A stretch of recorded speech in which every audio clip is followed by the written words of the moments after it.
This week's class is an unusual talk on a unique subject in this week's Parsha.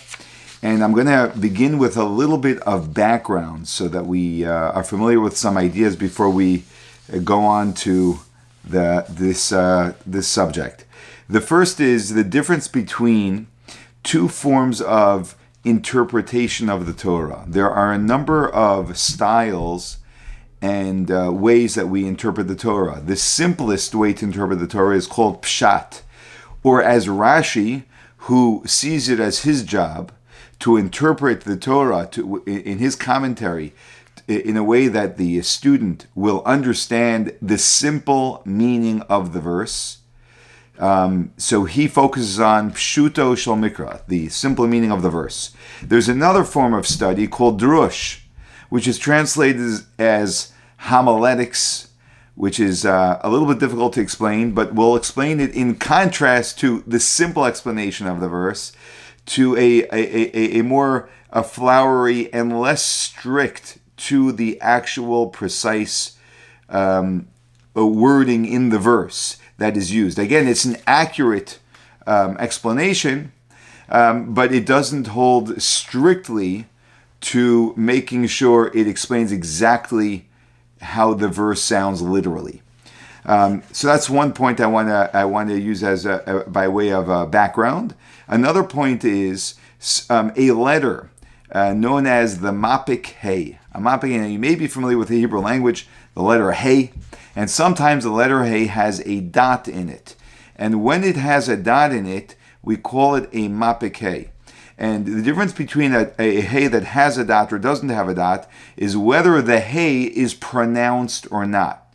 And generally in Sephardic enunciation, Sephardim are very good at pronouncing the hey. They've been raised that way, where Ashkenazic Jews are a little bit weaker in pronouncing the hey when it has that dot in it too. So for example, the word we're going to be discussing through this talk is the word la, which is spelled with a lamed and a hey. Now, if the hey would have a dot in it, as it usually does in the Torah, it would be pronounced as la, and you pronounce the hey in some way with more of maybe a guttural sound, la. Whereas if the hey does not have a dot in it, it's just la. You're only pronouncing the lamed with the vowel underneath the lamed, but you're not pronouncing the hey. And the dot basically gives emphasis to the hey, whereas the lack of that dot, if it's not a mapik hey, then it diminishes, it takes away from emphasis. Another thing is we're going to be referring to an interesting prophecy from Prophet Zechariah, one of the great prophets, where he had a prophecy where he saw two women flying to Babylonia, to Bavel. And they were going there, and the Talmud tells us that these two women were a representation of arrogance and flattery, and that they were going to build a home there, and to build a home for arrogance and flattery, because Babylonia would become a center of in the world of people who are arrogant and flattered. And not flattered, and people who would flatter others. They would use that ugly trait. Now, arrogance, as ultimately was moved to another place called Elam. And we have to understand these ideas a little bit metaphorically, because two women representing arrogance and flattery. We're not talking about real women. We're talking about a vision that Zechariah had in his prophecy. And they represented, these things, visions that he saw represented these ideas. Okay, so now let's begin the talk that the Rabbi gave on this week's Parsha. And it's on the very last words. We read a double portion this week, Matos and Maseh. The very last words of the portion of Matos, of the first portion that we're going to read, is where it tells us, Vayikra Allah, he called her, referring to a city, Noivach. He called the name of the city Novach, Bishmo, with his name. So this was a city that was in Transjordan, and this man, Novach, a Jewish man, conquered this city, because we know 2.5 tribes amongst the Jewish people stayed in Transjordan. They negotiated with Moshe to be able to get their portion of land there. And one of the cities that were captured was the city, which was an Amorite city, which Novach called Novach. Now the strange thing is that when it says Vayikra Allah, he called her, referring to the city, the word Allah with a he at the end is not a mapikeh, it doesn't have a dot. And that's surprising, because everywhere in the Torah, it always the hey of Allah always is always a mapikeh, except for 3 places which we're going to discuss today, and this is one of those 3 cases. So of course Rashi immediately comments on this, because what is the simple meaning of this word law lacking this grammatical feature which is always there? So Rashi quotes Reb Moshe Hadarshan, who lived about 1,000 years ago, who Rashi quotes from time to time, and Reb Moshe Hadarshan explains that the reason why that this hey is not a mapikeh, it doesn't have the dot, is because the naming of this city, calling it Noivach, was not an everlasting name. Because even though for a temporary time it was called Noivach, but eventually it was recaptured, it was taken away, and therefore it was no longer had the name of Noivach.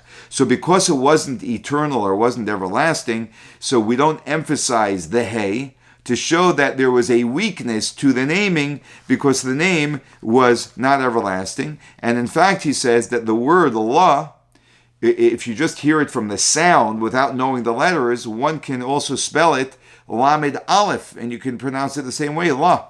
And in Aramaic, we know that Lamed Aleph La means no. So Vayikra La, he did not call it, is what it would mean in some respect, which means that his calling was not a calling, which means it wasn't an everlasting calling. Now, and then Rashi, after he quotes Rav Moshe Hadarshan to explain why it's not a mapikeh, he wonders why there are 2 other places in Tanakh. That's Torah, Nevi'im, Ksuvim. We know there are the 5 books of Moses, the Torah. The Nevi'im are the books of the prophets. And then we have the Ksuvim, the books of writings. And these are all the 24 canonized books known as the written law. And in two other areas, which are not in the Torah, the 5 books of Moses, but in Nevi'im and Ksuvim, once in Nevi'im and once in Ksuvim, once in Zechariah, and once in the book of Rus, we find again the law without a mapikeh. So Rashi wonders, he says, V'timani, I wonder, which is not the common term that Rashi uses, as we'll see. Rashi usually would say, it's difficult to understand, but here he doesn't say it, which the Rebbe is going to focus on, because Rashi's nuances are very particular. So he says he wonders why he would how Reb Moshe Hadarshan would explain the other 2 places in Tanakh where it says law without a mapikeh. The first place is Vayomer law Boaz. He quotes from the book of Boaz, which is from the section of Ksuvim of writings. And the other place is Livnei Slah Bayis, to build for her a house, which is the prophecy I shared with you earlier from the Zechariah from the prophets. Now, before we continue, I just want to point out that this entire class is focused on a dot, which is really fascinating to be able to see the richness of the Torah, that every single, even the dot, has such significance that we can have a half-hour conversation and discussion about this, which gets quite extensive. As well, that this may not capture your imagination, the conversation, this whole conversation. And it's important to know that we study Torah because it is the wisdom of God. And the value of studying something such as this is to begin to be able to appreciate that every single aspect of Torah has such tremendous depth to it, and that every little dot in the Torah is of the greatest significance. So the Rebbe asks a few questions. Firstly, he asks if Reb Moshe Hadarshan, if his explanation is not explaining Pshutei Shel Mikra, the simple meaning of the verse, then why would Rashi bring it? Rashi is dedicated to Pshutei Shel Mikra. And on the contrary, over here it seems that Reb Moshe Hadarshan's explanation opposes the simple understanding. The simple understanding is that he called it a name. Reb Moshe Hadarshan says that the word la, de-emphasizing the letter hey, meaning we can replace it with an aleph, which means he did not call it, would be the opposite of what what the verse is saying. So Rashi could have said, like he says in other places, "Lo yadaiti," I don't know why there's no mapikei. But if Rashi is dedicated to Pshuta Shel Mikra, the simple meaning of the verse, why would he bring Rav Moshe Hadarshan's explanation? Of course, this would mean that Rav Moshe Hadarshan must be explaining the verse alongside the simple meaning of the verse. That's what the answer is going to be. The second question is, why does Rashi mention the two from the two other examples he brings, where he says, "I wonder why there's no mapikei"? He first quotes the verse from the book of Rus, and then from the book of Zechariah. Now, the book of Rus is in the Ksuvim, in the writings. The book of Zechariah is in the prophets. We know there's the 5 books of Moshe, there's the prophets, and then the writings. Rashi should quote in order. Rashi is very precise. He should first quote the verse from the prophets and then from the writings. And lastly, the Ramban, who's a commentator on the Torah, Nachmanides, he quotes a Midrash Rus, which explains why there is no mapikei in these other two verses of Zechariah and Rus. So why does Rashi wonder, how would Rav Moshe Hadarshan explain these other two verses without a mapikei? There's a Midrash that explains it. That's how Rav Moshe Hadarshan would explain it too, possibly. We also know that the Talmud in Sanhedrin explains that the lack of the mapikei in the prophecy of Zechariah is because, as I mentioned earlier, even though the vision that he had represented flattery and arrogance, we know that arrogance ultimately was moved from Babylonia, from Bavel, to a city called Elam. So ultimately, it didn't stay there.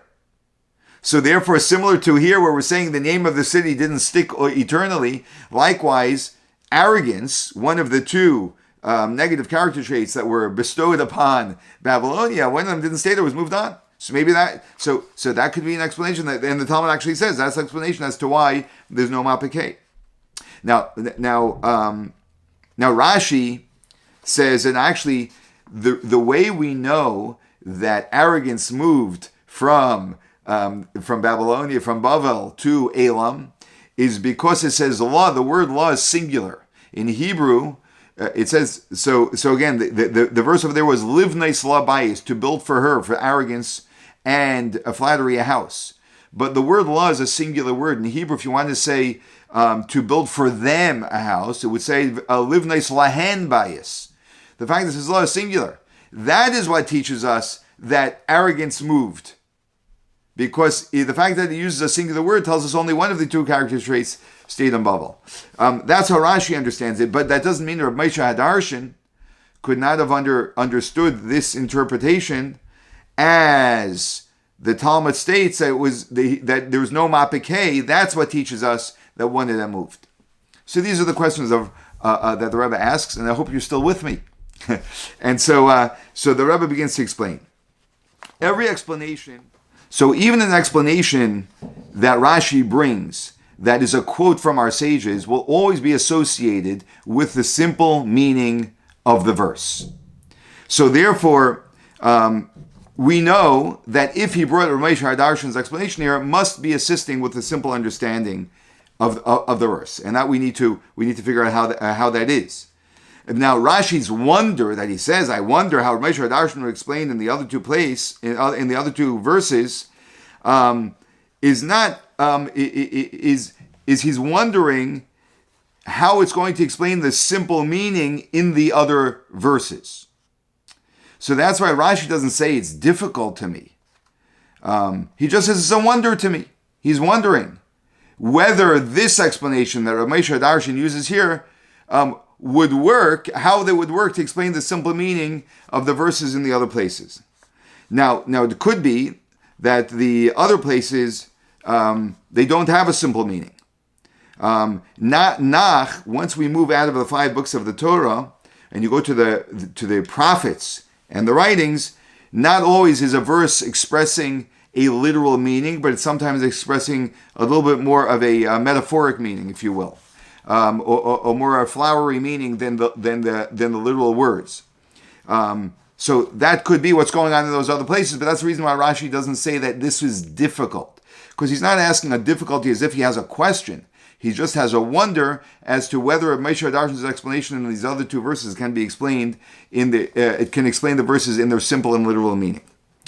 So let's first understand how Moshe Darshan's explanation on our verse here in the Torah is explaining the simple literal meaning of the verse. Because the way he explains it is, he says the reason why it doesn't have a mapik hey is because we don't pronounce the hey. Therefore, we can even hear it spelled as a lamed with an aleph, which means vayikra Allah noivach, that he didn't call it noivach, which is the exact opposite of the literal meaning. So therefore, Rashi writes that the drush, Rashi uses the word mimidrashai. From the drush, we can allude to the meaning of this word, meaning no. That the word is law, which means vayikra law, he called her. He called the city Noivach. But the fact that it doesn't have a mapikei opens up the ability for someone to hear the word as law with an aleph, which means no. That's not what it says, but it alludes to the fact that no, which then gives a weakening to the name, because there's room now for this word law, which means no, and that is the indicator that it is not everlasting. And that fits with the literal meaning of the verse, that we're not taking away from the literal meaning that he called her Noivach, but we now have an allusion that enhances the meaning that this call of how long this calling lasted for. And now we can understand why the same explanation would not work in the story in the verse of Rus. And let me give a little bit of background to this. Rus was a Moabite woman who married a Jew, the son of Naomi, who passed away. Her husband passes away. Naomi, her mother-in-law's husband, that means Rus's father-in-law, also passes away. And Naomi was living in a Moabite land with her family, and she moved back to Israel. And Rus, who's a Moabite woman, goes with her. And she goes collecting, as poor people do, gleanings that fall from those who are harvesting in the field. Those belong to the poor people. And so Rus went to collect that. And Boaz finds out that Boaz is a relative of Naomi, and of Naomi's deceased husband, and he finds out that this woman Rus is a Moabite woman who chose to come to Israel with her mother-in-law, which is a very unpopular thing for a Moabite woman to do. And when he extends himself to her, shows warmth to her, Rus says, "I'm not as important as the other maidservants," because she was a Gentile. She wasn't even Jewish. So Boaz said, "At the time of eating, join me." That's what he said to her. At the time of eating, join me. Vayomer law Boaz, and Boaz said law to her. That's with the word law, which does not have a mapikei. So Vayomer law Boaz, and Boaz said to her to join me in the time of eating. So the Medrash says that God forbid that Boaz told Rus, God forbid that you should say you're not as important as my other maidservants. And he used the play on words as the Medrash uses. You're not one of the amohis, you're not one of my maidservants, you're one of the imahis, you are one of our matriarchs, putting her in the status of Sarah, Rivka, Rachel, and Leah, our four matriarchs. Which he must have seen in her, because she ends up converting and becoming a Jewish woman, and a historic Jewish woman who becomes the great grandmother of King David. So when it says Vayomer Allah, he says to her, what he was saying was, he said to her, no, what you said, that you are not one of my maidservants, no, you're even better than one of my maidservants. So he negated what she said. So if we're going to translate the word law here as Vayomer Allah, he said no, he's negating what she said, not supporting what she said. Meaning that we cannot explain this verse similar to Rav Moshe Darshan, that it's explaining the literal meaning of the verse, because it's actually explaining the exact opposite of the literal meaning of the verse. She said something, and he's now coming and negating everything that she said. So he's not just softening what she said, as in our verse in our Torah portion, where we're saying that he named her, the city, this name, but that name was a weak name because it didn't last. But over here, he's saying what you said. Not only am I not agreeing with what he said, I'm telling you the opposite of what you said. Likewise, when we discuss the verse from Zechariah, Livna Slabayis, to build for her, for flattery and for arrogance, a home in Bavel. It's true that arrogance wasn't permanent in Bavel. So the building of arrogance was soft because it didn't stay permanently there, which would sound like the same interpretation we're giving. Rabbi Darshan gave to our verse of the naming of the city of Neivach. But the fact that he uses the word law, which is singular, tells us it's only talking about one of the two characteristics, which would be bribery and not arrogance. So we wouldn't be able to explain the lack of mapikei in the same way we do over here.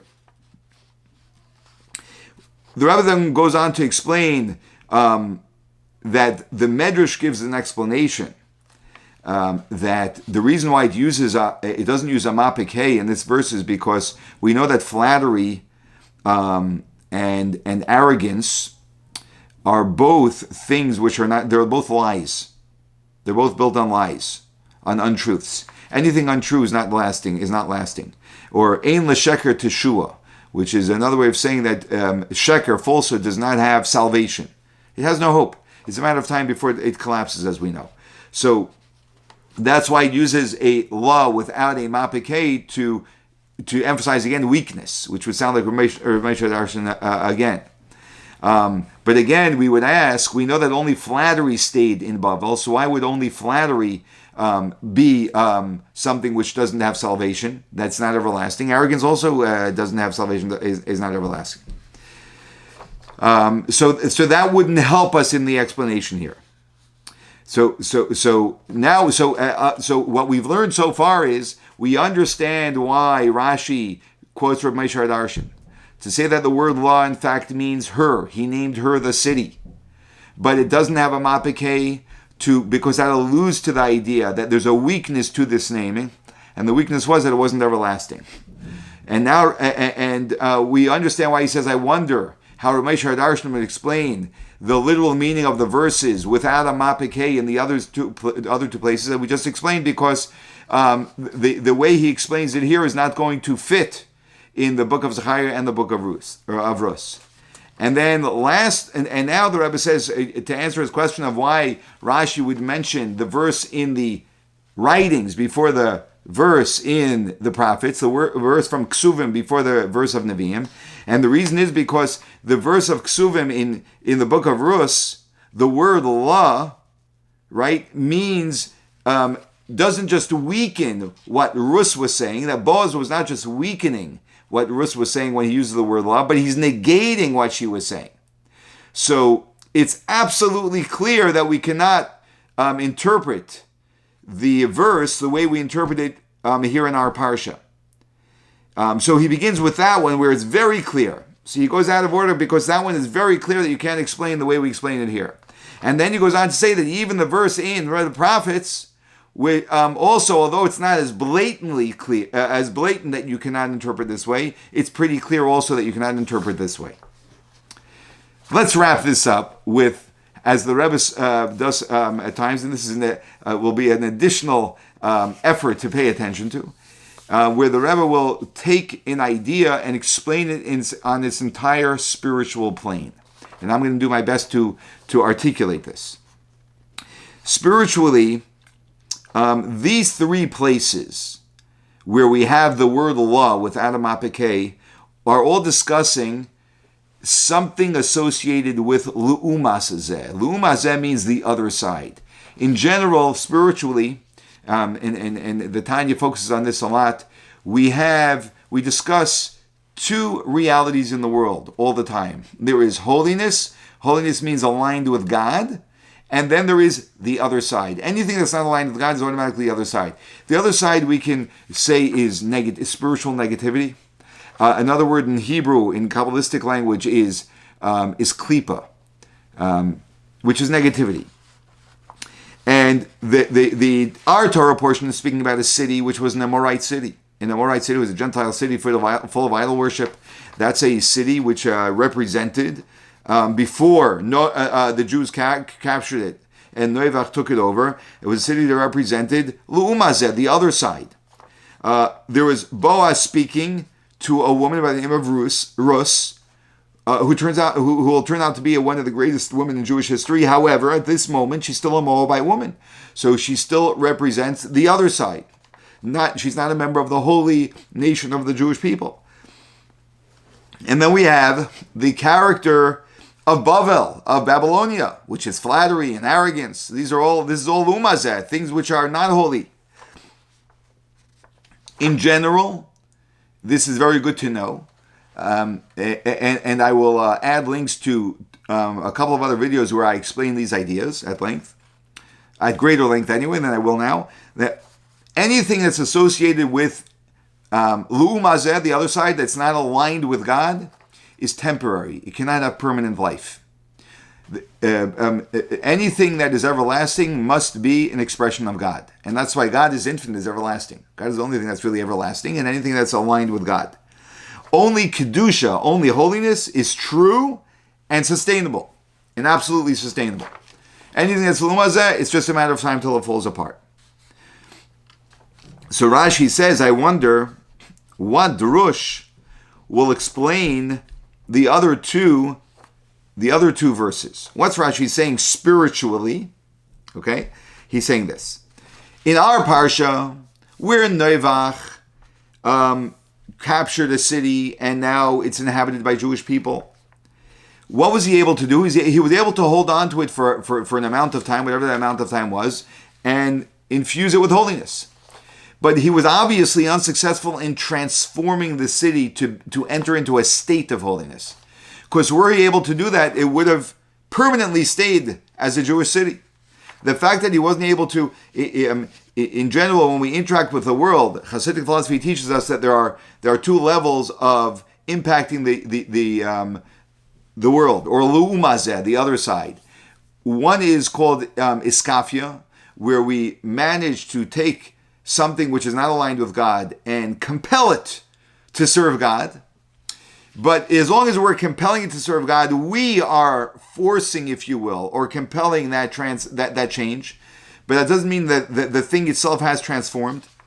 And then there is ishapcha. Ishapcha is when we make a transformation, where the thing itself becomes transformed to something which is holy.